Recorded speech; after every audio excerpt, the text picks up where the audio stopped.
Hello everyone. ये कहानी रामनगर गांव की है। रामनगर गांव में आज भी लोग बस से सफर करने से डरते हैं, क्योंकि रात होते ही रामनगर में एक भूतिया बस आती है और जो भी गलती से उस बस पर चढ़ जाता है, अगले दिन उसकी लाश गांव के बाहर मिलती थी। इसलिए लोग पैदल ही जाया करते थे। बस एक अनजान सफर के लिए निकलती थी और मौत का खेल खेलती थी। बस का ड्राइवर और कंडक्टर इंसान नहीं बल्कि भूत थे। ये बस रात के 12 बजे निकलती है और आगे की कहानी जानने के लिए आपको पूरी कहानी सुननी पड़ेगी। तो चलिए भूतिया बस के सफर के बारे में जानते हैं।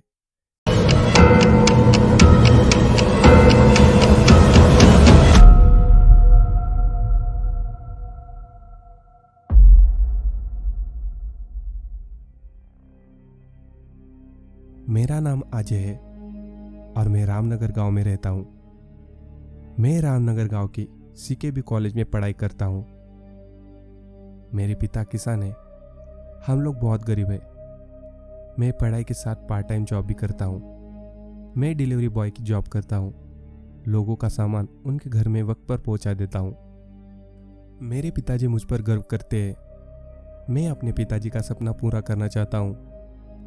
एक अच्छी कंपनी में नौकरी करके एक बड़ी सी गाड़ी पिताजी को देना चाहता हूँ। हमारे गांव में कहीं आने जाने के लिए लोग बस से सफ़र करते हैं। मुझे बस से सफ़र करना अच्छा नहीं लगता। बस में बहुत भीड़ होती है और गर्मी की वजह से बहुत परेशानी होती है। इसलिए पार्ट टाइम जॉब करके मैंने अपने कुछ पैसे इकट्ठा किए और दोस्त की पुरानी बाइक से लोगों के घर जाकर सामान पहुँचाता हूँ।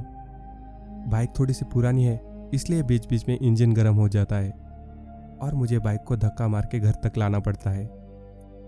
एक दिन की बात है, मैं अपनी बाइक से पार्सल लोगों के घर तक पहुंचाने जा रहा था। अचानक रास्ते में मेरी बाइक खराब हो गई। मैंने जैसे तैसे किसी दूसरी की गाड़ी में बैठकर पार्सल वक्त पर लोगों के घर पहुंचा दिया। तभी मेरे घड़ी में रात के 11:30 बज रहे थे। घर जाने के लिए किसी दूसरी गाड़ी का इंतजार कर रहा था। रात बहुत हो चुकी थी, इसलिए उस रास्ते से कोई भी गाड़ी नहीं जा रही थी। सुनसान रास्ते से मैं पैदल चलने लगा। आसपास कोई भी दिखाई नहीं दे रहा था। तभी अचानक आसमान में काले बादल छाने लगे और हल्की हल्की बारिश होने लगी और ठंडी ठंडी हवाएं बहने लगी। मुझे बहुत ठंड लग रही थी और मैं सोचने लगा, आज मेरी किस्मत ही खराब है। घर से निकला तो बाइक खराब हो गई और अभी घर जाने के लिए गाड़ी भी नहीं आ रही। और ये बारिश की वजह से ठंड के मारे पूरा शरीर कांपने लगा है। तभी मेरे कानों में बस की हॉर्न की आवाज़ सुनाई देने लगी। मैंने पीछे मुड़कर देखा तो एक लाल रंग की बस आ रही थी। मैंने हाथों से बस रोकने का इशारा किया। तभी बस अचानक मेरे सामने आकर रुक गई। बस कंडक्टर ने मुझसे पूछा, कहाँ जाना है? मैंने कंडक्टर से कहा, रामनगर जाना है। मुझे रामनगर जाने की टिकट दीजिए। बस कंडक्टर ने कहा, ये लीजिए टिकट और बस में चढ़ जाइए। मैं बस में चढ़ गया और अपनी सीट पर जाकर बैठ गया। बस चलने लगी।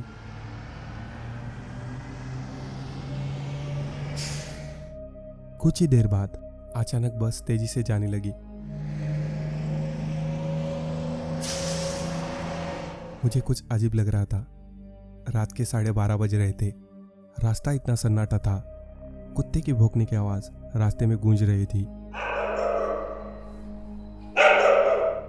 और हल्की हल्की बारिश खिड़की के अंदर आ रही थी। मैंने खिड़की से बाहर की तरफ देखा तो बारिश बहुत तेज हो रही थी और बिजली भी चमक रही थी। ठंडी ठंडी हवाएं बहने के कारण मुझे नींद आ रही थी। थकान की वजह से मैं बस में ही सो गया।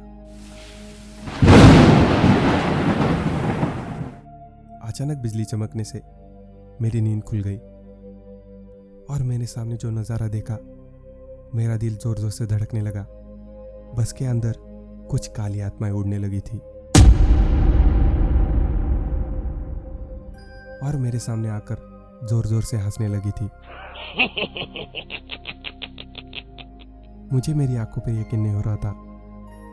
कुछ देर पहले जो बस के अंदर नज़ारा देखा वो कितना शांत था और अभी चारों तरफ चुड़ैल और काली आत्माएं उड़ने लगी थी। मैंने बस कंडक्टर की तरफ देखा। ये क्या, बस कंडक्टर का चेहरा पूरी तरह से जला हुआ था और आंखें बाहर की तरफ आ रही थी। मेरे हाथ पांव कांपने लगे थे। मैं बस के अंदर चिल्लाने लगा, बस रोको, बस रोको। बस और तेजी से आगे बढ़ने लगी।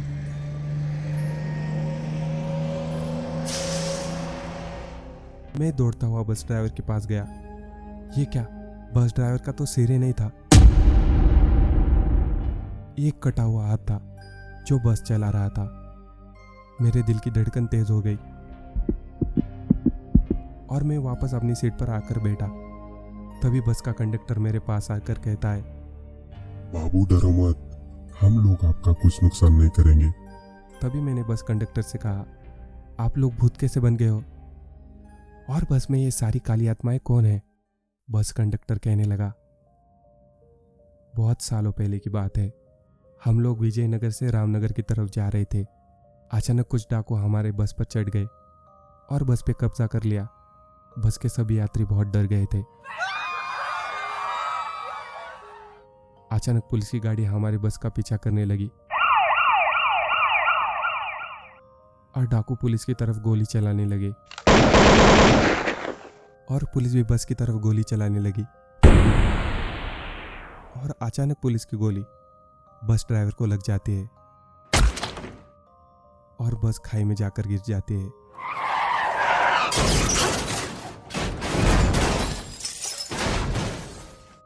बस में जितने भी यात्री थे बस दुर्घटना में मारे जाते हैं। तभी से यह बस भूतिया बन चुकी है और हम लोग उसी रास्ते जा रहे हैं जहां बस खाई में गिर गई थी और तभी से भूतिया बस का सफर अनजान रास्ते में चल रहा है। जो भी हमारी बस में गलती से बैठ जाता है, डर के मारे उसकी मृत्यु हो जाती है। तुम्हें देखकर लगता है तुम बहुत हिम्मत वाले हो, इसलिए अभी तक जिंदा हो। बस कंडक्टर की बात सुनकर मैं बहुत डर गया था और डरते हुए कंडक्टर से पूछा, आप लोगों की आत्मा की मुक्ति के लिए क्या करना होगा?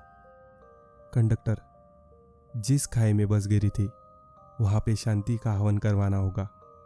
हम लोग सालों से बस में सफर कर रहे हैं और इस रास्ते पे भटक रहे हैं। अगर तुमने हवन करवा दिया तो हमारी आत्माएं इस दुनिया को छोड़कर अपनी दुनिया में चली जाएंगी।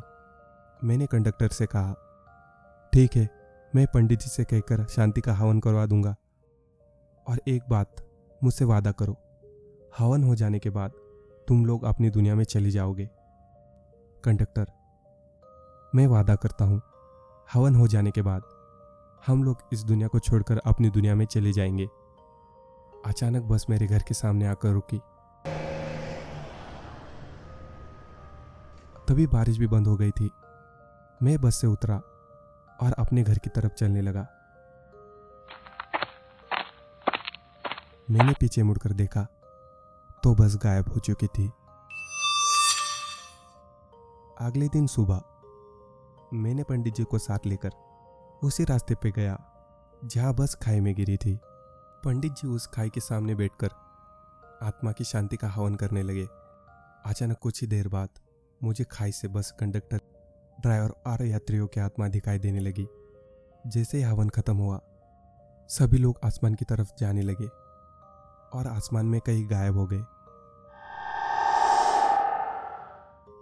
बस के सभी लोगों को मुक्ति मिल चुकी थी। मैं भी बहुत खुश था क्योंकि सालों से भूतिया बस का डर जो लोगों के दिलों में बस चुका था आज खत्म हुआ। उस दिन के बाद से रामनगर में भूतिया बस किसी को दिखाई नहीं दी। लोगों के दिलों में जो डर बैठ गया था वो खत्म हुआ। मैंने अपनी पुरानी बाइक बेचकर नई बाइक खरीद ली। अभी मैं अपने नई बाइक से लोगों का सामान वक्त पर उनके घर पे पहुंचा देता हूं।